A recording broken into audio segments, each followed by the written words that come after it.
Welcome to the ICTIM 2020 conference and to my plenary lecture, which is entitled Computer Modelling of Intrinsic Defects and Thorium Incorporation in MGF2, What We Can Learn from Atomistic Modelling and DFT Approaches. And I acknowledge my collaborator and co-conference chair, Valerio. The plan for the talk is as follows. We start off by describing the background and the motivation for studying these nuclear clocks, and then talk about some previous modelling work on thorium in lithium, calcium, aluminium fluoride, lithium, strontium, aluminium fluoride, and in CaF2, calcium fluoride. We then move on to MGF2, magnesium fluoride, and first of all describe how we model the material by considering potential derivation and looking at general defect calculations, and then how we model thorium in that material. Then we have a comparison with the DFT study and draw some conclusions. Okay, so on the topic of background and motivation, so my interest in modelling these nuclear clock materials originated when I was actually approached by two separate research groups who were developing nuclear clock systems by embedding the 229 isotope of thorium into transparent crystals. The reason for the 229 isotope is that it's been investigated for use in nuclear clocks because it has this unusual property of its first nuclear excited state only being about 8 eV above the ground state, which means it can be probed by vacuum ultraviolet radiation. So the use of nuclear clocks promise up to 6 orders of magnitude improvement in precision over next generation atomic clocks. They also offer enhanced stability as the transitions are at the nuclear level rather than at the atomic level. The previous work that I've been involved in modelling these two groups of materials is discussed here. So essentially what you have to do is you have to choose a host crystal, and the options that we've looked at so far were lithium, calcium, aluminium fluoride, lithium, strontium, aluminium fluoride, and CaF2, calcium fluoride. So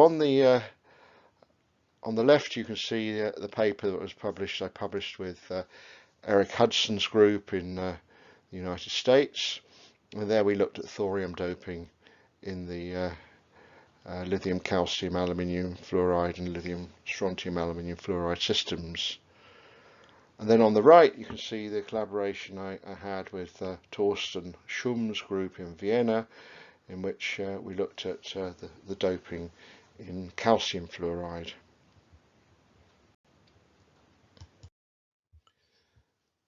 We looked at a wide range of solution schemes, but the lowest energy scheme in both cases involved the thorium substituting at the calcium site with charge compensation by 2 fluorine interstitials.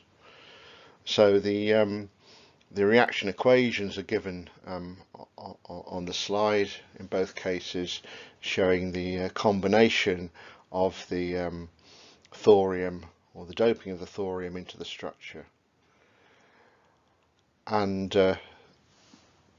in the case of the first study, which we've given the example of lithium, calcium, aluminium fluoride here, we confirmed that the lowest energy scheme was the one involving fluorine interstitial compensation using the atomistic calculations.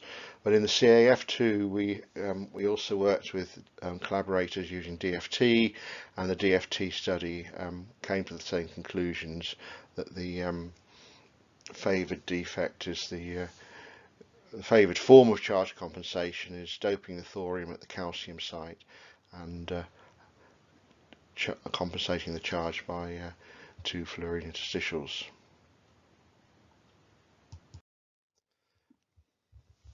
So a year or so back, the the attention moved to MgF2 because for experimental reasons easier to work with than CaF2.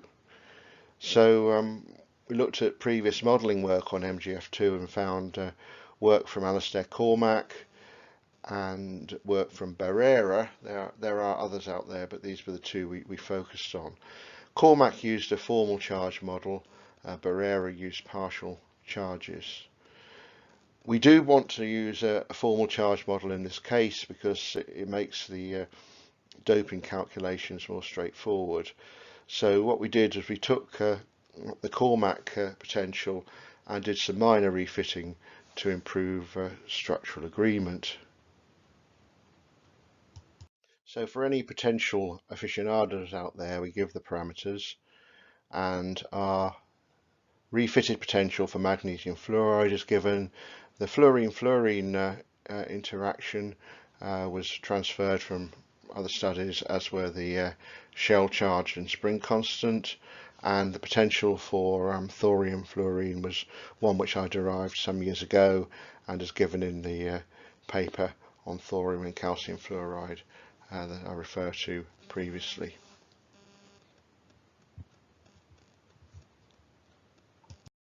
So the structural agreement obtained using our potential is given on this slide, and you can see that the agreement with the experimental structure from Bauer is slightly better than 2%, which is the criterion we use for then using our potential in further calculations. We'll note at this stage that MgF2 proved to be quite a difficult structure to fit a potential to, in spite of the fact that it's quite simple crystallographically. So here we have the defect calculations, and we're looking at formation energies of basic defects in the material, and we use the Mott-Littleton approximation and the gulp code, which I've talked about widely in previous meetings in this series, so we don't need to revisit those. Now actually on this slide we give the formation energies for magnesium vacancies, interstitials, and fluorine vacancies and fluorine interstitials. Those values on their own don't mean particularly much, and they need to be combined to form defect energies that have a little bit more meaning. So here we have the Frenkel and Schottky energies. So we've given the Schottky energy for MgF2, and that's the unbound value. That means that we calculate the vacancy energies for magnesium and fluorine separately, and then we have the bound energies and the unbound energies for the magnesium Frenkel and the fluorine Frenkel. So stress that the way the bound calculations occur is you include both the vacancy and the interstitial in the calculation, so if there's any binding energy that gets taken into account. And you can see from this slide that probably the most likely defect to occur in the structure is the fluorine Frenkel defect, although magnesium Frenkel is relatively low too. But it would suggest that fluorine interstitials are quite likely to be found in the structure, which can be useful for later in the study.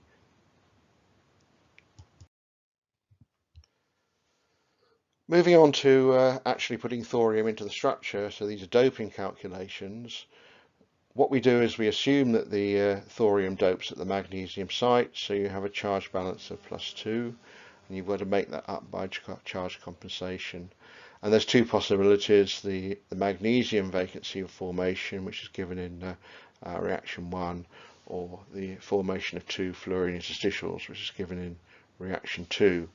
And we've used the Kroger-Vink notation in that those equations to show the relative charges of the terms. So on this slide we have the solution energy expressions for thorium in MgF2. and these are the energies for the reaction schemes given previously, and essentially calculated from the difference between the energies of the products and the energies of the reactants. And we do emphasize that solution energies rather than defect formation energies are needed in order to be able to predict the energetically preferred doping mechanisms.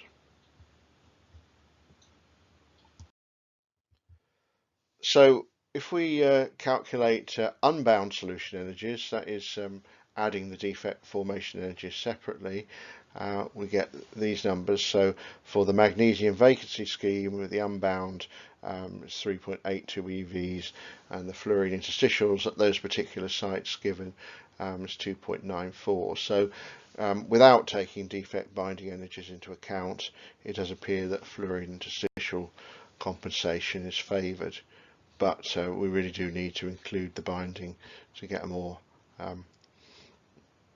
meaningful result. So here are our bound solution energies, and we've actually looked at a range of pairs of fluorines, but those particular ones are the ones given are the ones with the lowest energies. In the proceedings paper we'll include the all the possibilities, but for sake of briefness we've just included the lowest energy ones here. So these atomistic calculations very much suggest that the fluorine interstitial compensation scheme will be favoured.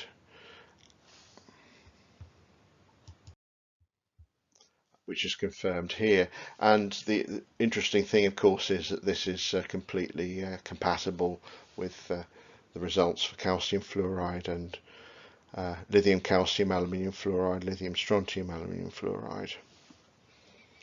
So we now move on to comparing our prediction with that of a recently published paper that used DFT. So this was a paper which came out in March actually this year, and comes from Torsten Schum's group in Vienna, and they've looked at the 229 thorium doped magnesium fluoride just using DFT.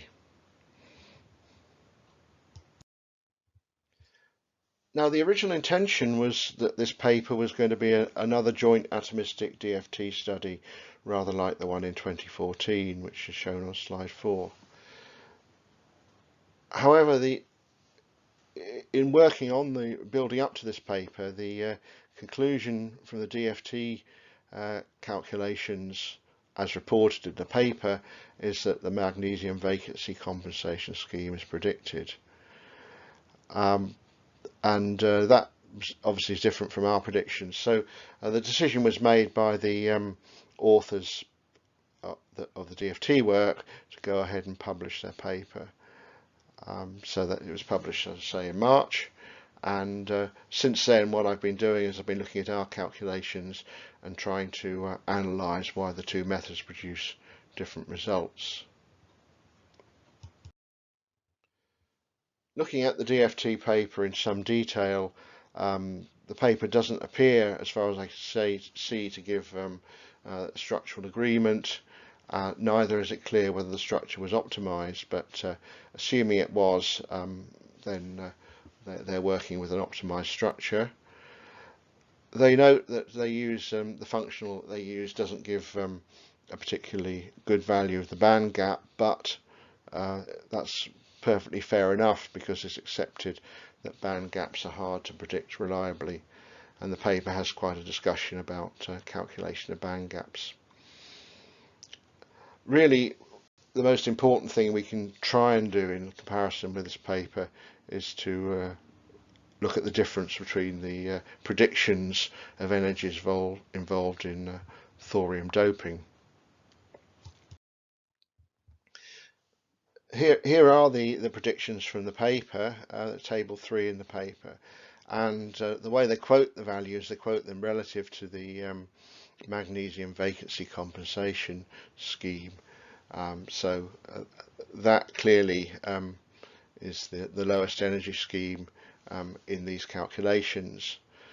There's a couple of interesting things that I think I refer to on the next slide, but one of those is that the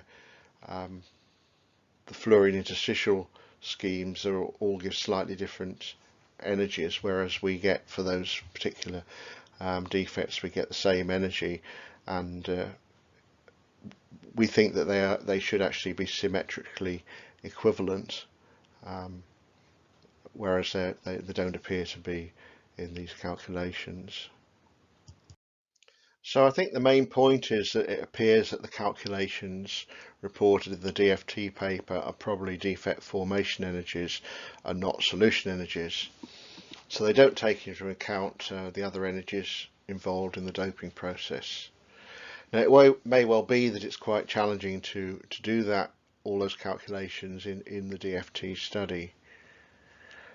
We also note, as we already mentioned on the previous slide, that the fluorine interstitial compensation energies seem to be different, although we believe they have the same symmetry crystallographically. So to try to compare the same energies, try to compare like with like, we've extracted the defect formation energies from our calculations and give them on the next slide. So we give here the defect formation energies for thorium doping, and you can see from these numbers that even if you report them per defect, that the fluorine interstitial scheme is favoured. We do, however, note that you know, the formation energies on their own don't have any particular meaning.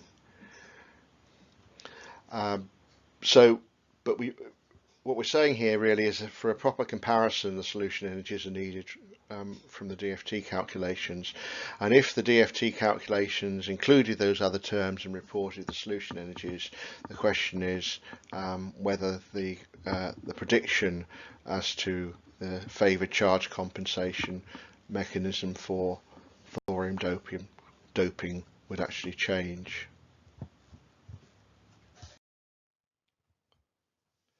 So in conclusion, we believe the issue is the predictions of the two methods are based on different models.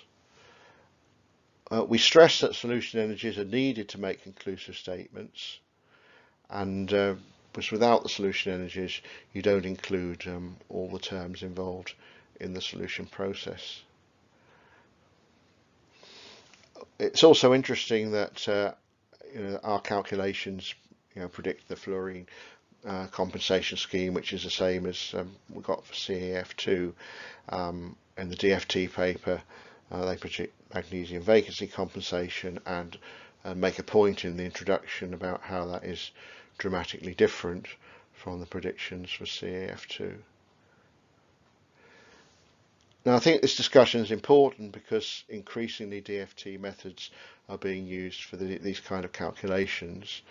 And if we're going to be able to do meaningful comparisons and with the DFT calculations, we do need to make sure that we're comparing the same results or the equivalent results from both methods. So overall conclusions for this talk are as follows. We presented a modelling study on thorium doping in MGF2 and compared the results for the DFT study. We've discussed the reason for the difference in the predictions and made the point that this is an important issue when considering DFT and atomistic calculations in the future. The paper can be discussed on the YouTube channel, or you can email me directly, and the authors are also very pleased to be able to contribute to this online conference, and thank all who've also taken part. So finally, I would like to thank my master's students Shannon Beck and Harry Punn, who helped with some of the calculations reported here.